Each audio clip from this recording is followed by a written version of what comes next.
Assalamualaikum warahmatullahi wabarakatuh. Alhamdulillahirabbil alamin, wassalatu wassalamu ala asyrofil wal mursalin wa ala alihi wa sahbihi ajmain, amma ba'd. Segala puji bagi Allah yang menguasai seluruh alam, atas segala limpahan rahmat dan karunia-Nya sehingga kita masih diberi kesempatan untuk hidup di muka bumi ini, dan sehingga saya masih diberi kesempatan untuk menyampaikan ceramah singkat pada hari ini. Tak lupa pula kita kirimkan salawat serta salam kepada junjungan kita Nabi Agung Nabi Muhammad SAW yang telah membawa kita dari dunia kegelapan ke dunia terang benderang. Pertama-tama saya sampaikan bahwa di sini saya tidak bermaksud untuk menjadi orang yang paling benar. Saya hanya ingin menyampaikan ilmu yang saya tahu, yang semoga dan insya Allah bermanfaat bagi orang lain. Sebagaimana dari hadis riwayat Muslim nomor 1893, barang siapa menunjuki kepada kebaikan, maka dia akan mendapatkan pahala seperti pahala orang yang mengerjakannya. Nah, di sini saya ingin membicarakan soal perempuan, khususnya perempuan muslim yang sudah balik. Tapi saya ingatkan sekali lagi bahwa saya di sini tidak bermaksud untuk menjadi orang yang paling benar. Karena saya hanya ingin membahas topik sensitif pada zaman ini, yaitu menutup aurat. Mungkin bagi perempuan-perempuan yang belum menutup auratnya sering berpikir, sholat aja masih belum becus, kapan-kapan aja, masih belum siap, merasa belum baik, panas dan sebagainya. Nah, alasan ini yang akhirnya terngiang-ngiang di pikiran kita sebagai perempuan. Tapi mari kita merenungkan kembali bahwasanya menutup aurat itu wajib, sholat pun juga wajib, dan diantara keduanya tidak bisa kita pilih, tapi harus dan wajib dilaksanakan. Susah, iya susah, karena itu yang sudah tertanam dalam pikiran teman-teman. Karena pemikiran kita itu berdampak besar untuk menentukan apa yang kita bisa lakukan. Kalau kamu yakin bisa, pasti kamu bisa. Tapi kalau sudah dari awal yang kalian pikirkan adalah susah, maka seterusnya akan susah.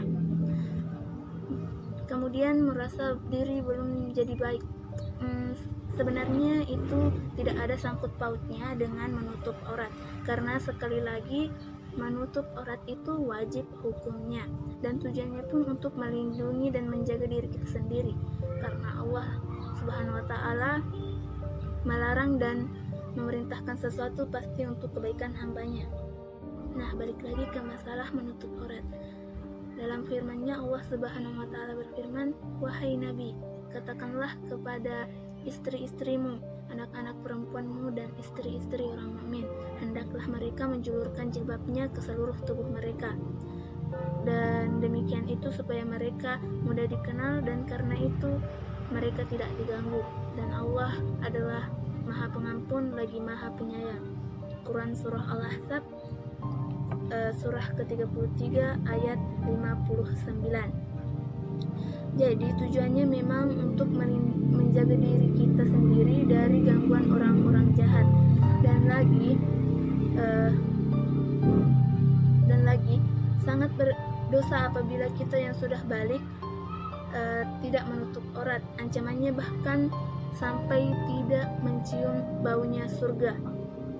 Rasulullah SAW bersabda, ada dua kelompok termasuk ahli neraka. Aku belum pernah melihatnya. Suatu kaum yang memiliki cambuk seperti ekor sapi, dan mereka memukul manusia dengan cambuknya, dan wanita kasiat atau berpakaian tapi telanjang, baik itu tipis atau pendek, yang tidak menutup semua auratnya.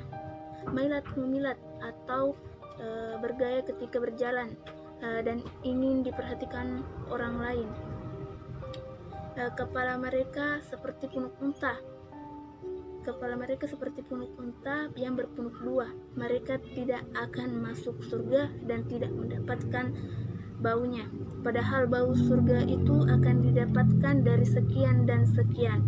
Hadis riwayat Muslim nomor 3971, Ahmad 8311 dan Imam Malik 1421. Dan juga Allah Subhanahu wa taala berfirman, ketahuilah bahwa sesungguhnya Allah amat besar siksanya dan bahwa sesungguhnya Allah Maha Pengampun lagi Maha Penyayang. Quran surah Al-Maidah surah ke-5 ayat 98. Seperti yang pernah kita dengar, kalau penghuni neraka kebanyakan penghuninya adalah perempuan. Nah, Allah Subhanahu wa taala berfirman, dan barang siapa yang mendurhakai Allah dan Rasul-Nya dan ketentuan-ketentuannya, maka niscaya Allah memasukkannya ke dalam api neraka sedang ia kekal di dalamnya, dan baginya siksa yang menghinakan. Quran surah An-Nisa surah keempat ayat 47. Semoga kita tidak termasuk orang-orang di dalamnya. Kemudian, kalau kita masih selalu merasa belum siap dan selalu berpikir kapan-kapan saja, apakah kita bisa menjamin besok kita masih hidup? Ajal kan tidak ada yang tahu. Jangan menunda-nunda sesuatu yang baik dan jangan jangan berpikir terlalu lama. Kita tidak tahu kapan kesempatan kita bernafas di dunia ini habis. Allah masih membangunkan kita pagi ini karena mungkin Dia menunggu kita untuk bertobat. Allah percaya bahwa hambanya akan bertobat. Dan jadi jangan sampai kita mengecewakan Allah. Mohon maaf apabila ada salah kata.